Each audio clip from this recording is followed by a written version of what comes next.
GOC1 में बढ़ते हैं आगे और डिस्कस करते हैं carbocation, कार्बोएनायन and carbon free radical.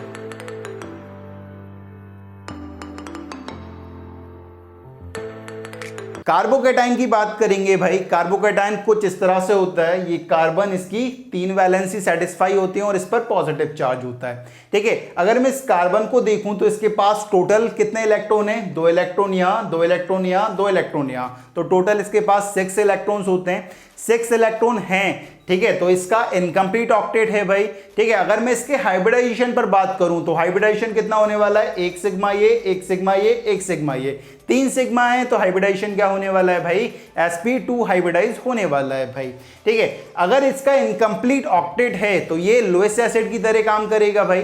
ठीक है, ये लुईस एसिड की तरह काम करने वाला है और यहां पर पॉजिटिव चार्ज है तो ये इलेक्ट्रोफिलिक सेंटर की तरह काम करने वाला है। ठीक है, इलेक्ट्रोफाइल की तरह ये काम करेगा क्योंकि ये इलेक्ट्रॉन को क्या करेगा? एक्सेप्ट करेगा भाई। अगर मैं इसकी स्टेबिलिटी की बात करूं, एक बात ध्यान रखना है, कोई भी स्पीसीज हुई चाहे उस पर पॉजिटिव चार्ज हो या नेगेटिव चार्ज हो, वो क्या होती है? अनस्टेबल होती है।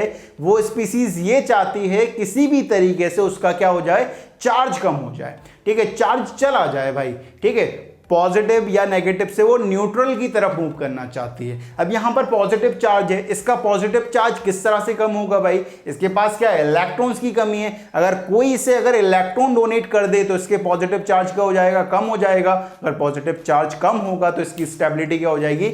बढ़ जाएगी। तो हम ऐसा बोल सकते हैं जो स्टेबिलिटी है कार्बोकेटायन की वो डायरेक्टली प्रोपोर्शनल होने वाली है इलेक्ट्रॉन डोनेटिंग ग्रुप्स के और इनवर्सली प्रोपोर्शनल होने वाली है इलेक्ट्रॉन विड्रॉइंग ग्रुप की, क्योंकि इलेक्ट्रॉन डोनेटिंग ग्रुप्स क्या करने वाले हैं? इलेक्ट्रॉन को डोनेट करने वाले हैं और जैसे ही इलेक्ट्रॉन इसे देंगे तो इसके पॉजिटिव चार्ज क्या हो जाएगा? कम हो जाएगा और पॉजिटिव चार्ज कम होगा तो स्टेबिलिटी बढ़ जाएगी। और इलेक्ट्रॉन विड्रॉइंग ग्रुप क्या करने वाले हैं? इससे इलेक्ट्रॉन खींचने वाले हैं और जैसे ही इलेक्ट्रॉन इससे खींचेंगे तो इसका पॉजिटिव चार्ज तो है ही सही, जैसे ही खींचा इलेक्ट्रॉन तो इसका पॉजिटिव चार्ज और बढ़ गया और जैसे ही चार्ज बढ़ा तो इसकी स्टेबिलिटी क्या हुई? कम हो गई।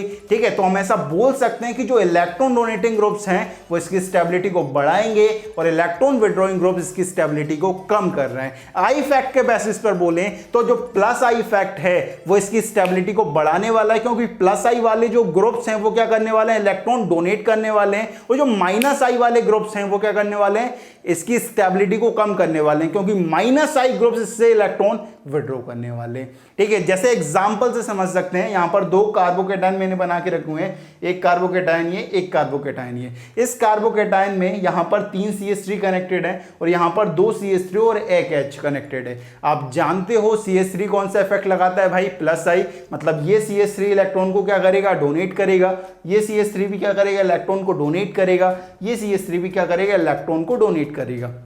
जब ये इलेक्ट्रॉन को डोनेट करेंगे तो इसके चार्ज को क्या करेंगे भाई? कम करने की कोशिश करेंगे।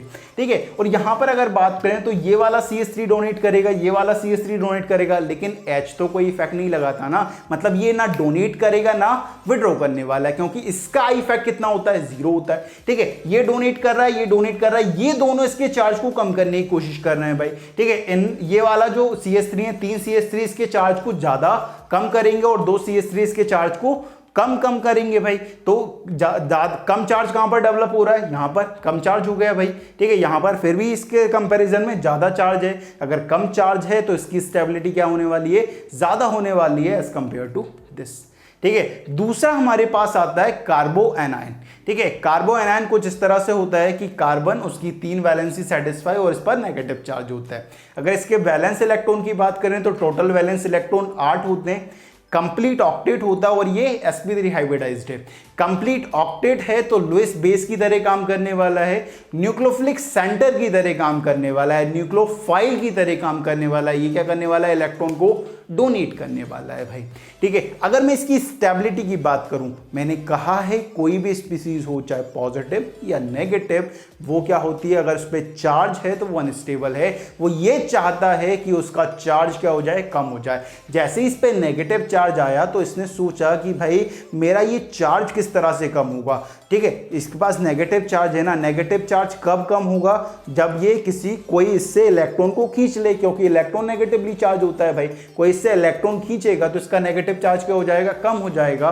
तो हम ऐसा बोल सकते हैं जो स्टेबिलिटी है कार्बो एनायन की वो डायरेक्टली प्रोपोर्शनल होने वाली है इलेक्ट्रॉन विड्रॉइंग ग्रुप के और इनवर्सली प्रोपोर्शनल होने वाले इलेक्ट्रॉन डोनेटिंग ग्रुप्स के, क्योंकि इलेक्ट्रॉन विड्रॉइंग ग्रुप इससे इलेक्ट्रॉन क्या करने वाले हैं, खींचने वाले हैं। और इलेक्ट्रॉन डोनेटिंग ग्रुप्स अगर लगा दिए तो ये क्या करेंगे, इलेक्ट्रॉन डोनेटिंग ग्रुप्स इसे इलेक्ट्रॉन ओढ़ देंगे। जैसे ही इलेक्ट्रॉन ओढ़ देंगे, पहले ही नेगेटिव चार्ज है भाई, और इलेक्ट्रॉन लेगा तो इस पर नेगेटिव चार्ज बढ़ जाएगा, और जैसे ही नेगेटिव चार्ज बढ़ेगा तो इस पर अनस्टेबिलिटी की तरफ ये मूव करेगा भाई। ठीक है, तो आई इफेक्ट के रेस्पेक्ट में हम ये बोल सकते हैं कि जो माइनस आई इफेक्ट वाले ग्रुप्स हैं वो क्या करेंगे, इसकी स्टेबिलिटी को बढ़ाएंगे, और प्लस आई वाले क्या करेंगे, इसकी स्टेबिलिटी को कम करेंगे, क्योंकि प्लस आई वाले तो इलेक्ट्रॉन डोनेट करते हैं, और इलेक्ट्रॉन जैसे ही डोनेट करेंगे इस पर नेगेटिव चार्ज और आएगा, और नेगेटिव चार्ज और आया तो ये क्या करेगा, अनस्टेबिलिटी की तरफ मूव करेगा भाई। इन दोनों में एक पॉइंट बहुत काम का है, यहां पर देखना। पॉइंट कुछ इस तरह से है कि अलोंग द पीरियड जो कंट्रोलिंग फैक्टर होता है वो EN होता है। आप जानते हो पीरियोडिक टेबल ग्रुप्स और पीरियड में डिवाइड है भाई। ठीक है, 7 पीरियड और 18 ग्रुप्स हमारे पास हैं। ठीक है, जब हम पीरियड में मूव करते हैं तो हमारा जो कंट्रोलिंग फैक्टर होता है वो क्या होता है, EN होता है, साइज नहीं होता है। आप बोलोगे जब हम पीरियड में मूव करते हैं तो हमारा Z इफेक्टिव बढ़ता है तो साइज कम होती है। बिल्कुल सही बात है, साइज कम होती है। और Z इफेक्टिव बढ़ता है लेफ्ट टू राइट मूव करने पर तो हमारा EN बढ़ता है। ठीक है, EN बढ़ रहा है लेफ्ट टू राइट मूव करने पर पीरियड में, और साइज क्या हो रहा है, कम हो रहा है। लेकिन जो EN बढ़ रहा है उसकी वैल्यू बहुत ज्यादा होती है एज कंपेयर टू साइज। ठीक है, साइज जो डिक्रीमेंट होता है उसकी वैल्यू बहुत कम होती है। ठीक है, और जो EN बढ़ता है उसकी वैल्यू बहुत ज्यादा होती है। तो along the period controlling factor क्या होता है, हमारा EN होता है। अलोंग द ग्रुप जब मैं टॉप टू बॉटम मूव करता हूं ग्रुप में तो हमारा कंट्रोलिंग फैक्टर साइज होता है, वहां पर EN कंट्रोलिंग फैक्टर नहीं होता है, ये ध्यान रखना है। आप बोलोगे कि ऊपर से नीचे जाने पर साइज क्या होता है, बढ़ता है, और EN क्या होता है, डिक्रीज होता है। करेक्ट बात है भाई। ठीक है, बिल्कुल ऐसा ही होता है। लेकिन यहां पर देखना कि EN पता है बहुत कम वैल्यू से डिक्रीज होता है, ये ध्यान रखना। और जो साइज है वो बहुत वैल्यू से बढ़ता है, क्योंकि हर एक पीरियड में क्या होती है, एक नई शेल ऐड होती है।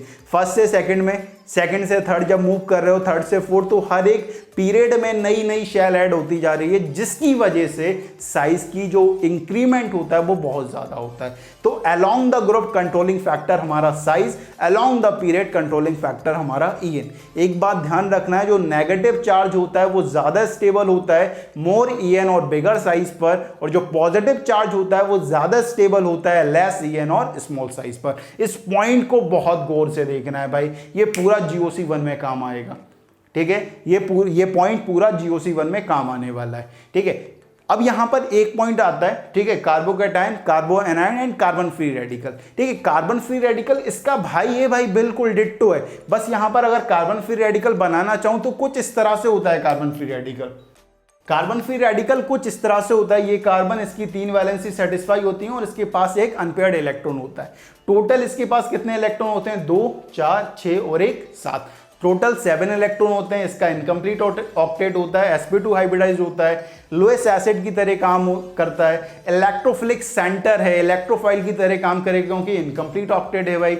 इसकी स्टेबिलिटी, क्योंकि इसके पास भी इलेक्ट्रॉन्स की कमी है ना, तो इलेक्ट्रॉन्स की कमी कौन फुलफिल करेगा, प्लस वाले। और इसकी अनस्टेबिलिटी की बात करें तो यहां पर क्या करेगा, अगर माइनस वाले ग्रुप लगा दिए तो इससे इलेक्ट्रॉन विड्रॉ करेगा, तो इसका इनकम्प्लीट ऑक्टेट हो जाएगा। इनकम्प्लीट ऑक्टेट हो जाएगा तो ये अनस्टेबिलिटी की तरफ मूव करेगा। बाकी बिल्कुल सिमिलर है भाई। ठीक है, बस इसमें ये ध्यान रखना है कि इसके पास कितने इलेक्ट्रॉन्स होते हैं, 7 इलेक्ट्रॉन्स होते हैं। बाकी सब सेम चलने वाला है। जब भी कार्बन फ्री रेडिकल लगे, कॉन्सेप्ट क्या लगाना है, कार्बोकैटायन का। बिल्कुल सिमिलर है, कुछ अलग नहीं है। राइट, तो जल्दी से लो आप इसका स्क्रीनशॉट।